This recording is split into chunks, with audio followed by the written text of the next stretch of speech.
தூக்கம் கெட்டு கெட்டு துடிக்கும் முல்லை மொட்டு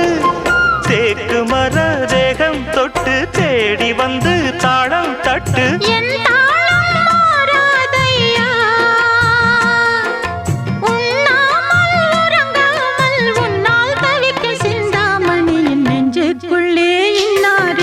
சொன்னால் புரியுமா அது கொஞ்சி கொஞ்சி